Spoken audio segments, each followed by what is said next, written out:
Hi, everyone. I'm Jeremy Long, the Full Metal Traveler, and you're listening to the Unscaled Travel Show. Today's episode is all about popular haunted locations and our fascination, of course, with dark tourism. As always, you can contact us at fullmetaltraveler.com for all of our past episodes and guest interviews. My co-hosts and fellow traveler and co-owner of all of my umbrellas is my wife, Amy Long. Did you say umbrellas? I did. I did say umbrellas. I was going to make another joke, and it combined. Oh, okay. Dark tourism. That's the name they've given currently to basically haunted tourism. There's a few names for it, Amy. It's like dark or morbid tourism, or macabre. Those kind of words. But we just call it dark tourism. There's different splinters of it. This section, we're going to talk about haunted tourism. Ooh. You and I, we've been to some haunted places. We have. We have gone on some ghost tours. Mm-hmm. And a little bit later on in the show, we are going to talk to celebrity psychic medium and the new full-time host of the Dead Files on Travel Channel, Cindy Kaza, joins us. So we're really excited to talk to Cindy. So, looking now, okay, dark tourism isn't new. No. There's evidence that goes all the way back to, if you're talking about people, you're talking about, we've always had this curiosity, morbid or not, with the other side of life. Yeah. There's evidence. There's a lot of evidence that suggests that during things like the Battle of Waterloo, Napoleon and all of that people were watching. People were watching regular people were just watching the battle from their carriages and stuff. They made a day of it. Right. Like, hey, oh chum, there's going to be a battle over here. Let's get in the carriage. I don't know why it's an oh chum, but let's get in the carriage and go watch thousands of people die. Well, there's just this morbid curiosity to watch these things. We used to watch people battle to the death in the Colosseum and public hangings in the square. Why? Yeah. Why are we so enthralled by this? I don't know, but I'm not watching people die, thankfully. But we do have this interest in going to places that are potentially haunted. I think just as much as we understand life and how precious it is, we also have this fascination with, because I think we've always tried to explain it. And that goes back to the very beginnings of, the human age. We've always tried to explain because we don't know. Mm-hmm. That's the one thing that we all have in common is nobody really knows for sure what happens. But a lot of our lives and different civilizations at different eras and human history have been based on what happens after we're no longer living. So we've always kind of had this, curiosity. Now, I think in the more modern area is we get to kind of go to these places and build vacations around them. And it can come, it's not always like the dark stuff. As it's called dark tourism, but it's not always. You could be a history nerd that loves to take your family to, Civil War battlefields. We've gone to a few history places for you, and in doing that have learned quite a bit of the history of the location and also taken a few ghost tours there because they kind of go hand in hand. These historic battlegrounds, there's obviously a lot of tragedy there, which should not be entertaining, but walking around wondering if you're going to see a ghost can be very entertaining. Yeah. A couple of years ago, you guys brought me to Tombstone, Arizona. I'm a huge Tombstone fan of the movies, and I love Wild West stuff. But you guys actually surprised me with a trip to Tombstone. And it was a lot of fun. We went on a ghost tour. We did. And it's just something about it. I don't think it's necessarily, because they did walk through different scenarios where outlaw Wild West justice was done in various ways of. Yeah, they showed us where people were hung. Mm-hmm. They showed us places where people had died. Yeah, shootouts. Yes. Okay, of course, there's like the OK Corral and things like that where people really died. And I think it's this fascination of like, we like to picture ourselves in those kind of times. Because I remember turning to you several times during our trip and being like, man, I wonder what it was like to just walk these streets. Do you remember stopping on the corner and saying, Wyatt Earp stood right here and he looked at that building right there before he walked to the OK Corral? I was so, man. I loved how happy you were there. I was like a 12-year-old kid, and I still am in a lot of ways. I was so happy to be there, but it made me laugh. But like, for instance, after the HBO series Chernobyl a couple years ago, they say tourism increased 30 to 40% to that area. Really? Highly radioactive area, but people were still flocking to it because of a whole new generation of people. Either you kind of remember it and want to go back, or a whole new generation was, shown what happened, and it just creates this. I mean, I hate to use the word fascination over and over again, but it's really people become enamored with it. Well, do you think shows like that, and even shows like The Dead Files or all these ghost hunter shows that are on various channels, have caused a resurgence of interest in dark and haunted tourism? I don't know if it's a resurgence, but it definitely has increased the popularity of these things. You know what? And whether you believe it's all hokey or whatever, doesn't matter. I mean, what the guys do on the ghost adventures, like you mentioned, the Dead Files, of course. We'll talk to Cindy Kaza here in a few minutes. But it's certainly increased it. We all have different feelings on it, and people feel one way or the other. Maybe they don't believe in ghosts, but some people believe in angels. Yeah. But maybe they don't believe in angels or ghosts, but they believe, hey, there's stuff we can't explain. And then you get the unfun people who are like, nothing happens. Okay, well, you're that's no boring. Fun. Go home. That's boring for this show. Right here in town, there's all kinds of different, in the state, there's all kinds of different places. Of course, when you're dealing with a state like Nevada, where we film, we record our show, there's a whole mess of mining towns that are abandoned now. And, we call them ghost towns, but some of them were just, basically just a spot in the road. Yeah. And then as soon as the silver or whatever dried up, the people moved on. But we do have some verified, haunted places, and one of them is really funny and super scary. It's creepy. All at once. And it's something we passed by recently. Yes, it's creepy. Nevada's Clown Motel in a little city called Tonopah. Yeah. Okay. It's creepy just to see the outside of it. It is very fascinating. It is. What has this guy, the new owner of it, has really kind of leaned into? Yes.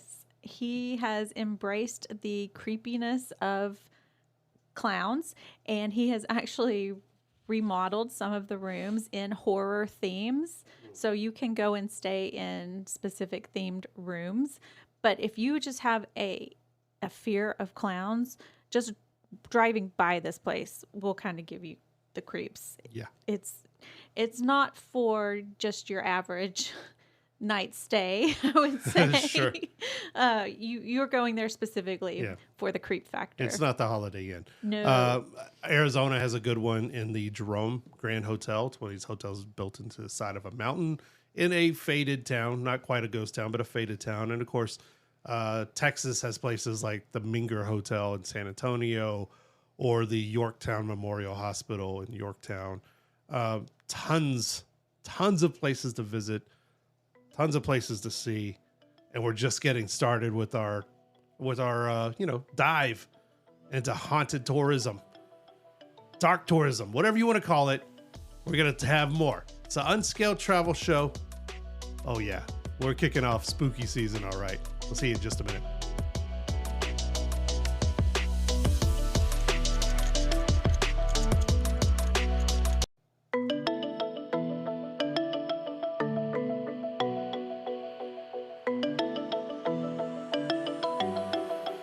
Hi, everyone. Welcome back to Unscaled Travel Show. Jeremy Long, the Full Metal Traveler here. We're talking all things dark tourism as we kick off the spooky months. I like it. My favorite time of the year. Mine too. Yay. I love it. Got a question for you, co-hosts, and I was going to say co-wife. Okay. I hope not. That's a different show. Have you ever seen a ghost? I have not seen one, but I do think I stayed at a place that was haunted. Do you believe in ghosts? Yes. Really? I Like do. full on ghosty? I mean, I don't know if they like show, like they actually make themselves visible to you, but I do believe all bodies have a spirit. Something happens to that spirit after you die, and it would make sense that a spirit would maybe sometimes get stuck here. A better question might be, do all dogs go to heaven? Absolutely. There you go. You know, I don't know. I fight with this. Sometimes I kind of believe in ghosts, and other times I don't really. But there's other things. I mean, there are things you can't explain. We mentioned it earlier. Things you can't explain. And some people believe in the lighter side of ghosts. I call them angels. I call them ghost light. Do you believe in angels? I don't know.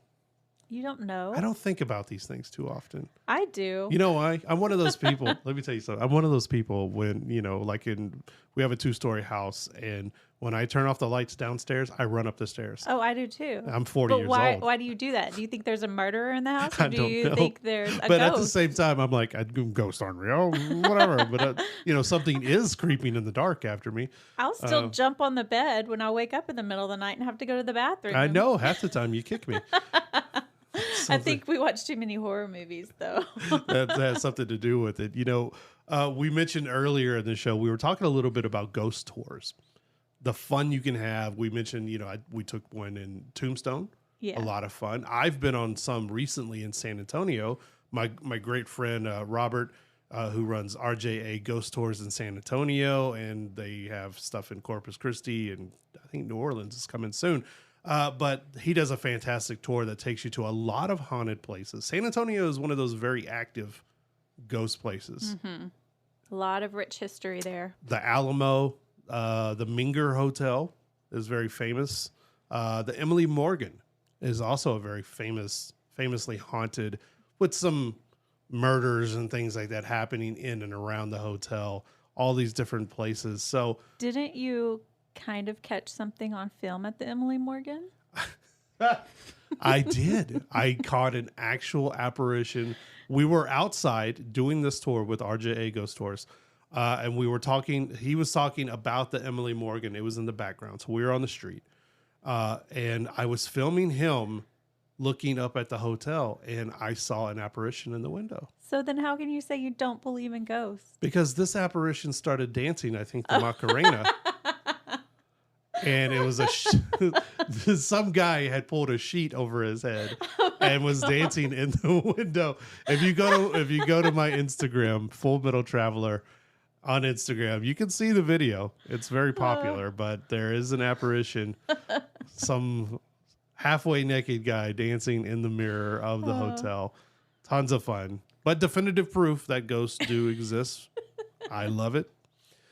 There are some really famous ghost tours you can take, though. If ghost tours are your thing, Yeah, I love a good ghost tour. I have a friend who every vacation her and her family goes on, they find a ghost tour there. Mm-hmm. So she told me they've been doing this since her kids were born, which who wants to take a baby on a ghost tour? I don't know. But she said they have done it every single vacation, and now it's expected. The kids love it. Her and her husband love it. It's just the thing that they do. And I never would have expected it from this lady, but she's like, it's fun.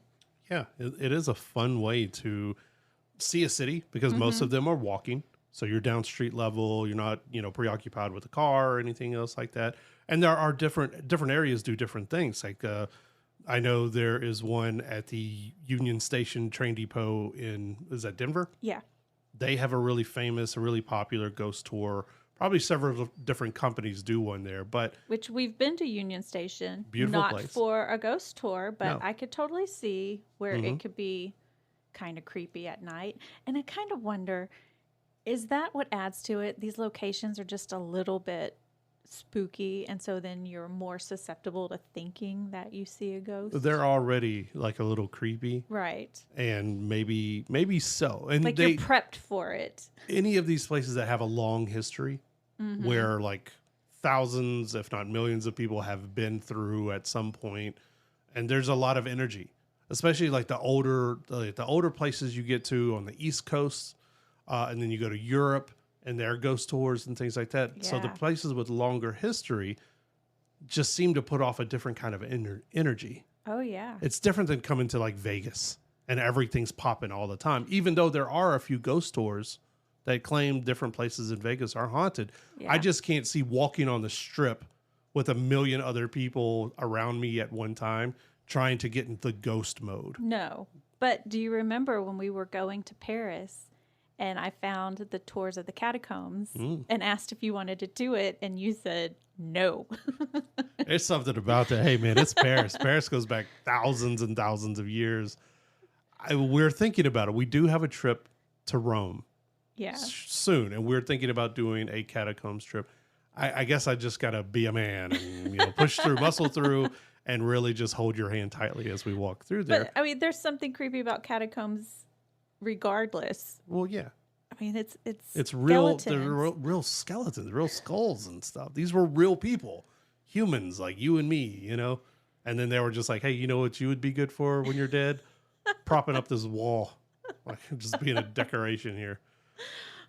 Yeah. I mean, I think looking at a skeleton even in broad daylight in the middle of a well-lit, heavily populated building would still be a little bit disconcerting. So doing it underground in the dark with limited light, it's just creepy thinking about it. You know what's really weird? Have you ever seen there are only like 3 or 4 of these, but the people that dissected and did like the whole human nervous system, and they leave the eyeballs in? No. You know why it's so weird? Because the eyeballs have no eyelids. So every nervous system looks surprised that you're there. So it's really something, man. I don't know what that's about, but yeah, well, that's why I did not go into the medical field. There are also ghost tours in places like Virginia, like Yorktown. Yorktown really, where the American Revolution and war was won for America, and Williamsburg, Virginia, and places that do it by candlelight. You walk around with candlelight, and other places do it with lanterns. So it's all about this like immersive experience. Yeah, it makes it more spooky. More spookier. Spookier, yeah. Yeah, absolutely. I mean, and there's something to it. If you're walking around with some cocoa and you got a flashlight or something, I don't know. Cocoa. Cocoa. Do you also have a stocking hat on and you're calling out if Jacob Marley is around? Yes. Or you're now a Charles Dickens character? I was going to say Scrooge McDuck, but that's something else. That's something else. You're not swimming in coins. No. I get my characters confused sometimes. Well, Scrooge and Scrooge, but... We're talking all things dark tourism. When we come back, we're going to talk to the Dead Files host, Cindy Kaza. It's coming up. You're going to want to stick around for this one. It's going to be a great interview. It's on Scale Travel Show. We'll be right back.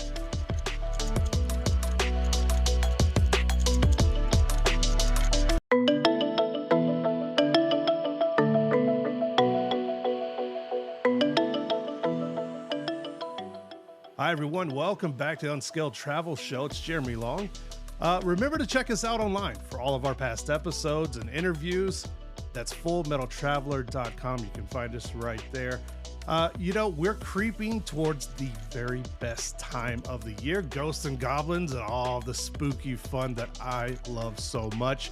So it only makes sense that our special guest today is celebrated medium and host of Travel Channel's The Dead Files, Cindy Kaza. How are you today, Cindy? I'm doing well, thanks. Thanks for having me. Oh, man, thank you so much for joining. I know it's got to be a super busy time. I mean, the announcement through the summer and then going into, fall and everything. It's got to be busy for you right now. Of course. It's always busy around this time of year. Everybody's ready to talk to ghosts, Well, there you go. I think they're reaching out to the right person then. Yeah, totally. I know you've the story is well documented, but for those who may not be familiar, can you share with us your first paranormal experience and how it set you down this path that you're on? Yeah, sure. The first experience that I can recall having was when I was really young. I was 10 years old, and there was a girl in my elementary school who I knew. She was tragically killed in a car accident. She was hit by a drunk driver. And so after she passed away, I woke up in the middle of the night and I saw her standing directly next to my bed, a full body apparition. And then I pulled the covers over my head and pulled them back down, and she was still there. So it was terrifying. And I didn't understand really, what was happening. I was really young. I didn't know what a medium was. And, I grew up in a religious family. So we didn't talk about, these types of things. And what happened was, throughout my, childhood and in high school, I was realizing that I was really psychic, where I could sense people. I knew when things were going to happen before they did. I could feel energies around me, but I didn't have an outlet for it. It's just like nobody in my family talked about that sort of thing. Now, you mentioned growing up in a religious household. So did I. I grew up in the South in a very religious household. Was there a point at any point that you tried to tell people in your family? If you did, what was the reaction, or would you told pretty much that, like, hey, just keep that to yourself? It wasn't real.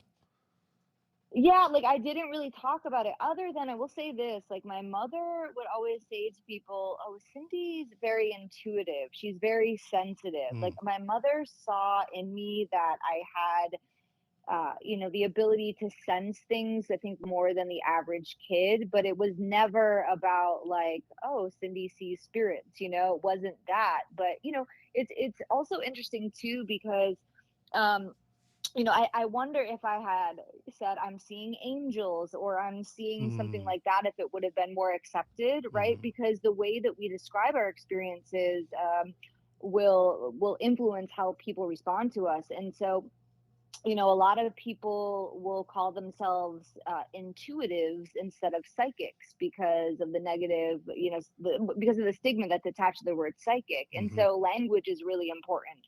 But hindsight is 2020. It's pretty funny. Like even today, my mom passed away in 2013, but my dad's side of the family, a lot of Catholics on that side.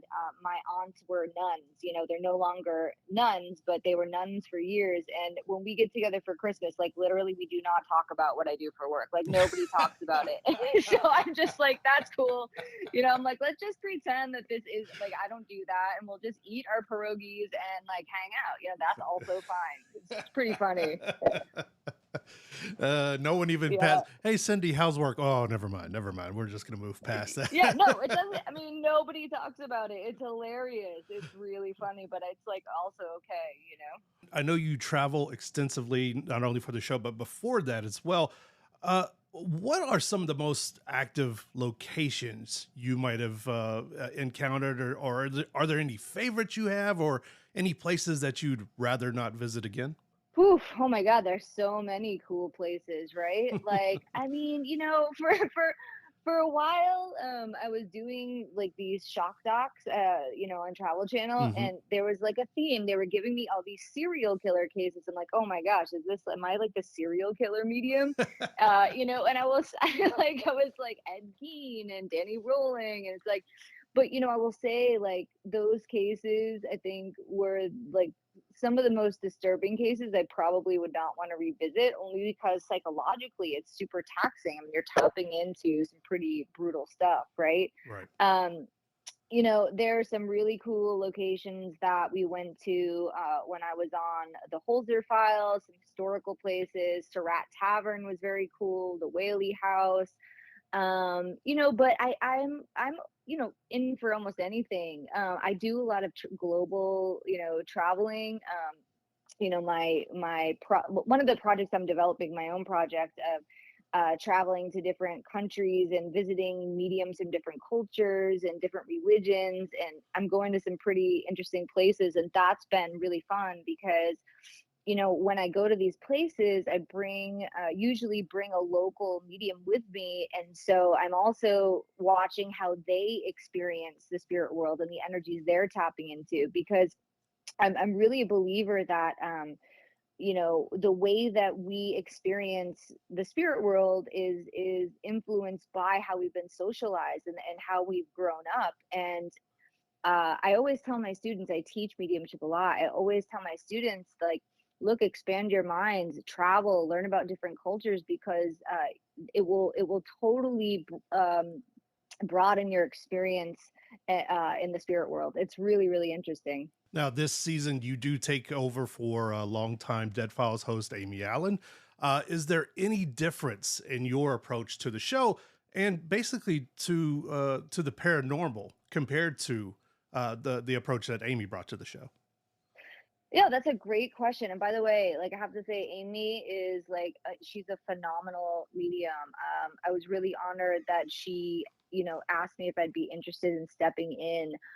She's really, really a great medium. And I would say that I think the way that we're most different is she's very visual. So Amy is I think, more clairvoyant than me. So when I say clairvoyance, it means clear seeing. So for example, Amy will like say, I see this man, he looks like this, and this.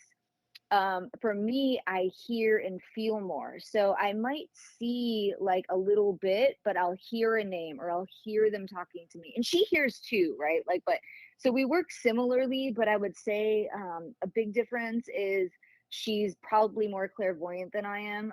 Also, I use automatic writing and do some different things.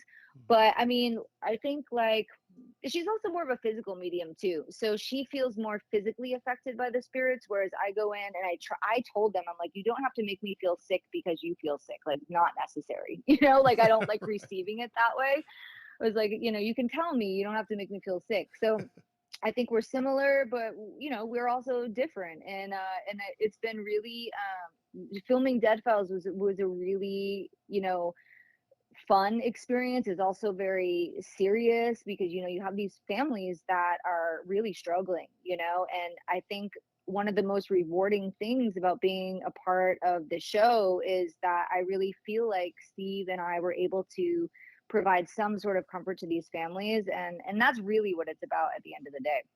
Well, I know people are wondering, what can they expect this season on the Dead Files? Yeah, I mean, I think this season is great. I feel really feel really good about the work that Steve and I did with these families. I think the one thing I hope people can take away, especially people that have had these experiences that don't have a place where they can share them, is to know that these things happen, that you're not crazy. I found that the most healing aspect of all of these cases, in my opinion, is people being validated. Their stories, we give them a place to share their story, and we don't make them feel like they're losing their minds, because they're not. And I was really honored to be able to sit with these people and talk to them about what has been going on in their lives. And a lot of times we see these families that are being torn apart, right? And so it's just really, it's one of my favorite shows that I've made because of the fact that we get to really work with these families. That feels good. It feels like there's a really deep purpose there. For our complete interview with Cindy Kaza and for our past interviews and episodes, visit us online at fullmetaltraveler.com. We'll be right back.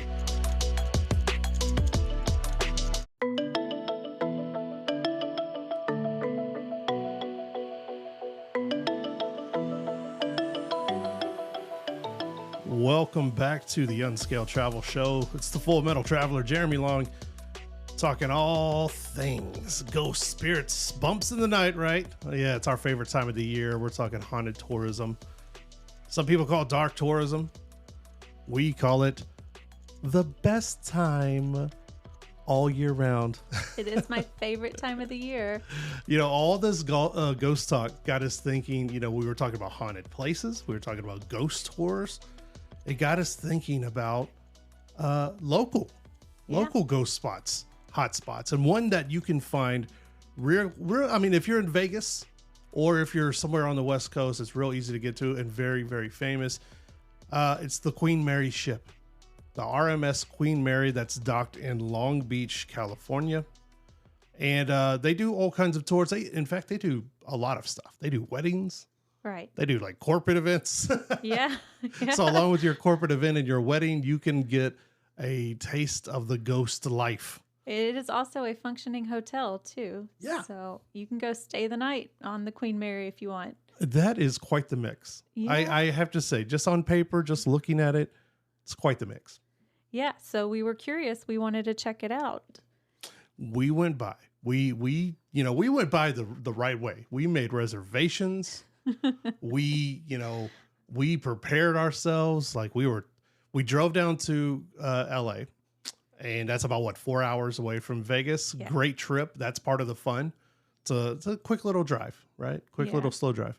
And if you've ever been on Highway 15 going from Vegas to California or California to Vegas, that is an adventure in itself. That is for a different episode. But so we went down to the Queen Mary and we signed up for the paranormal ghost tour. They have a couple throughout the day, I believe.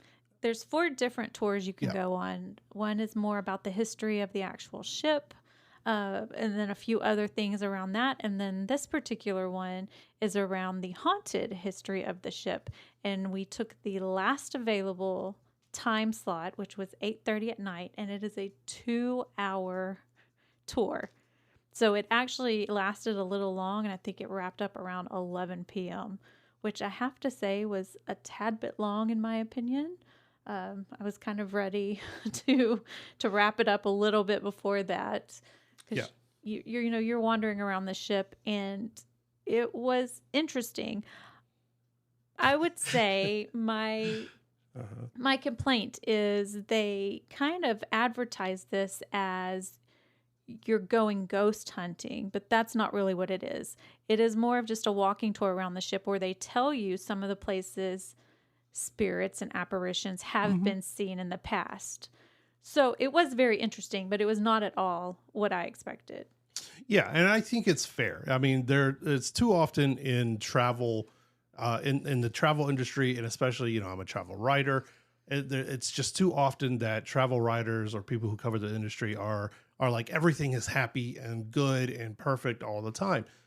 The ghost tour and the Queen Mary itself is very interesting, especially if you like history, if you like old ships, if and the ghost part aspect of it is good. There are a few drawbacks. When we went, there was a full-blown wedding going on. Yeah. It's hard to get into a ghost mood whenever you hear, brick house reverberating through the walls and the decks of the ship over and over again. I was getting into it. We were finally like an hour into it, and I started hearing YMCA breakout. Right. It breaks the connection to the spirit world, man. So unless the spirits are dancing. Unless the spirits are dancing. Another thing about it is you do think you're going to be in the dark a little bit more than you are. Mm-hmm. The entire ship was lit up. It was lit up like the 4th of July, man. It was bright. Everything in there.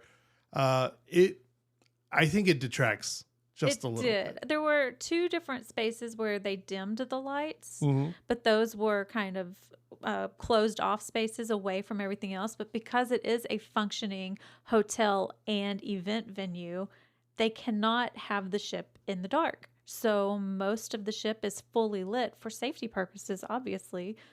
But for those of us coming thinking we were going to have this spooky experience, it wasn't spooky, I would say. It was more of a history tour with a little bit of ghost story thrown in. Again, the history is fun.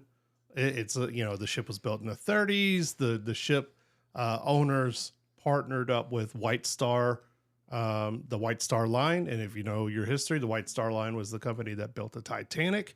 So they were fresh off of that win. And whenever they combined with the Cunard company that ultimately built the RMS Queen Mary. RMS stands for, what did you learn on the trip? Don't ask me that question. Royal Mail Service. So she wasn't paying attention. I wasn't. I was extremely hot when he was telling us that, because that room we were in was small. And the other drawback, there were 30 people in our tour group. Yeah. Too many people. And in a few of the spaces they took us, the rooms were not very large. So 30 people in an enclosed space with 0 AC. Yeah. it was warm. It was very warm. There were a couple little drawbacks. I think ghost tours should be small and intimate groups. Yeah. Maybe, on the weekends you increase those because of, space or limitations or whatever that is. But I think 30 people to a group is a little bit too much. I think you should at least, even if you start them at the same time, I think you could split that in half and go in different directions. And you would really only run into each other one time throughout the ship. But those are the criticisms. The pluses are, it is a very interesting ship. It is something that, I think people, again, who like history and things like that would really like to go and experience the Queen Mary. I think younger kids, I don't know if a 2.5 hour, 2 hours, I don't know if that is a tour that's appropriate for them, because you're going to lose them at some point, unless your kids are really into this stuff. Yeah. Yeah. There's nothing super scary about it. And here's the other thing that kind of just drew me out of it. The most haunted part, allegedly, of the Queen Mary, of the Queen Mary, is off limits. Right. So it builds and builds and builds, and in fact, you go to it, the pool area, and they're like, "Hey, this place is super haunted," and then you can't even go into it. No, and you can't really even see it. You can see it through a glass door, but the glass door is on the top floor, and there is a half wall in front of it. Yeah. So you can't really look over into the pool. Yeah. We were able to go into the sleeping room. Was it B340, which is supposedly the most paranormal activity in one of the rooms. And they did say for a short time, they rented this room out with the claim of this is a haunted room. And one of the first nights they did this, the people left at 2:00 in the morning because they couldn't take it anymore, that the sheets were flung off the bed and things were falling off the walls. We got to walk in it, but when you have 15 people standing in a room on a boat, nothing's happening except people trying to shove each other out of the way. And look, the people that are going on ghost tours love ghost tours. Okay. And there were all kinds of people that were double fisting cameras. They were taking pictures as much, so when you have a big group and everyone's trying to get a shot with no one in it, because you want that sense of eeriness, or, you want to try to capture something on film or something like that, then you have a bunch of people staring at each other, waiting down, like, who's going to leave first so I can take a picture. It makes for I think at the end we were both kind of tired and we were just like, all right, whatever. I was trying to get pictures of everything by itself, but it just didn't happen. Now, all of that makes it seem like we didn't have a good time. That couldn't be further from the truth. We had an excellent time. Long Beach in itself has its own vibe, man. I was very pleasantly surprised with Long Beach and even the Queen Mary. I loved the ship. I loved when you and I were just walking around the ship on our own and checking it out ourselves. That was, to me, much more spooky, I would say, because it is an old ship and there are some creaks and things that you can't really explain. But I had a really fun time in Long Beach. And I'll do a quick shout out, man. We found some great. I am not normally one to eat food off the street. No, he is not. And we found some great street food in Long Beach, right off of what was that? Pine and Broadway. Yeah, Pine and Broadway there, downtown Long Beach, California. Raul Calderon, the owner and chef of the Real Knockout Catering. They did all kinds of, we got some asada quesadillas and all kinds of tacos. Oh my gosh, this food was so good. The best tacos and quesadillas I have ever had, and I eat a lot of Mexican food. She does. The queen of Mexicano food, and man, that is saying something right there. It was good. Raul Calderon, my hat off to you. You can find them at The Real Knockout Catering on Instagram. Go check them out, The Real Knockout Catering. So much fun in Long Beach. Thank you to the Queen Mary. Thank you to I know they work hard, and I know it sounds like we didn't have a good time. We had a great time. We did. There are just little drawbacks. Yeah. So for everyone here, my wife Amy, I'm Jeremy Long, the Full Metal Traveler. Catch us here each and every week. Find us on fullmetaltraveler.com. We'll see you next time.